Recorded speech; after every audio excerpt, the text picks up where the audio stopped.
सुनैना ने नया घर बनवा लिया था। नए घर का उद्घाटन होना था।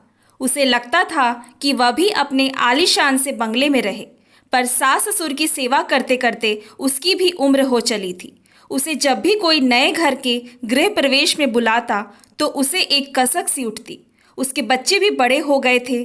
2 कमरे देवरानियों के थे। जब भी आती तो वहीं उनका सामान रहता और वो उन्हीं कमरों में रहती, जैसे वो कमरे उनके नाम हो गए हों। उनका दहेज में मिला सामान भी उन्हीं कमरों में रहता और बच्चों के लायक अलग से कमरे नहीं थे। वह शादी के 21 साल बाद बड़ी मुश्किल से घर बनवा पाई थी, क्योंकि 2 छोटे देवर बाहर रहते थे। उनकी सास ससुर के प्रति कोई जिम्मेदारी नहीं थी। शुरू से सुनैना उनका खर्च संभाल रही थी। जब देवर देवरानी पूजा या कोई कार्यक्रम में आते तो मेहमान बनकर रहते और चले जाते। इस तरह एक एक पैसा जोड़कर ही वो नया घर बनवा पाई थी, जिसमें उसने सभी रिश्तेदारों और देवरानियों को भी बुलाया था। आज घर बहुत खूबसूरत लग रहा था। ये घर के दोनों बच्चों के कमरे में उनकी पसंद को ध्यान में रखते हुए एक एक चीज लगवाई जो बच्चों को पसंद थी। उसी के अनुरूप टाइल्स, दीवारों का रंग, फर्नीचर, पर्दे और अलमारी सबका ध्यान रखा। उसने जो परेशानी पुराने घर में देखी वो नए घर में नहीं चाहती थी। उसका मानना था कि हर चीज के लिए अलग जगह हो। उसने बच्चों की पसंद का बाथटब भी लगवाया।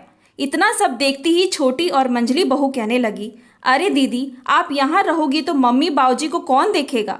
आपको ही मम्मी बाबूजी के लिए दौड़ भाग करनी पड़ेगी। इतना सब कुछ तामझाम करने की क्या ज़रूरत थी?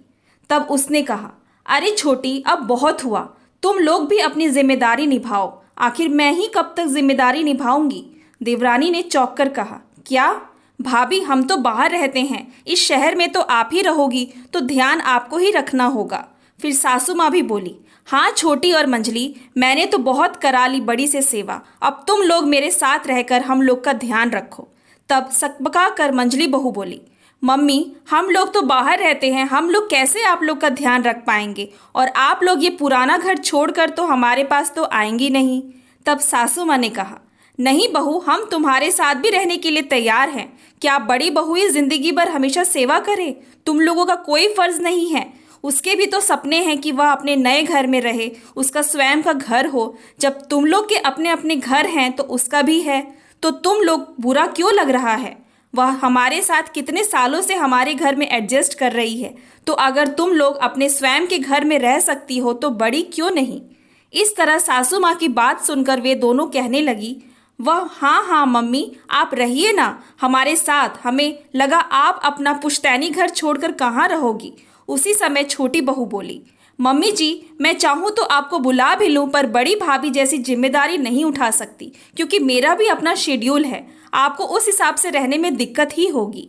फिर मंझली भी बहू बोली, हमारे यहाँ भाभी के जैसे खाना भी नहीं मिलेगा, क्योंकि हमारे यहाँ कुक ही खाना बनाते हैं। हम लोग आपके हिसाब से नहीं, बल्कि आप लोग को हमारे हिसाब से रहना पड़ेगा। इतना सुनते सुनते सासू माँ बोल पड़ी, बहुओं, हमने बहुत सुन ली तुम लोगों की। तुम लोगों को हमारी जिम्मेदारी उठानी होती तो 10 साल पहले ही उठा लेते। पर बड़ी बहू से कुछ ना बोलो, क्योंकि वह हमारी जिम्मेदारी उठाने में कभी ना हटेगी। चाहे हमारे घर पास रहे या दूर, पर दिल के रिश्ते हमेशा के लिए बने हैं। हम दोनों के बीच कोई औपचारिकता नहीं है। उसके मन में हमारे लिए इज्जत है और वह हमारे अनुसार शुरू से ढली है, ना कि हम उसके हिसाब से। अगर थोड़ा बहुत बदलाव लाने भी पड़े तो हम भी बदलेंगे, क्योंकि ज़माना बदल गया है। हमें भी नए तौर तरीके अपनाने होंगे, चाहे नई चीज़ों का अपनाने का तरीका हो या चाहे हाई फाई सोसाइटी में रहने का तरीका हो।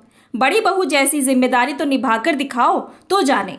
इसके बाद दोनों बहुएं ने कहा, ठीक है मम्मी जी, आप नए तौर तरीके को अपनाना चाहती हैं तो हम भी आपकी जिम्मेदारी के साथ सेवा करेंगे। बड़ी बहू को अच्छा लगा कि मम्मी ने उनकी तरफ से देवरानी से बात की, और इस तरह सासू माँ भी दोनों बहुओं के पास भी कभी कभी रहने लगी। दोस्तों, एक बड़ी बहू ही अपनी जिम्मेदारी क्यों निभाए? सास ससुर को भी नए माहौल में रहना चाहिए, ताकि एक बहू को ही परेशानी न उठानी पड़े। छोटी देवरानी को भी अपनी जिम्मेदारी उठाने से पीछे नहीं हटना चाहिए। Thanks for watching. Please like and subscribe my channel.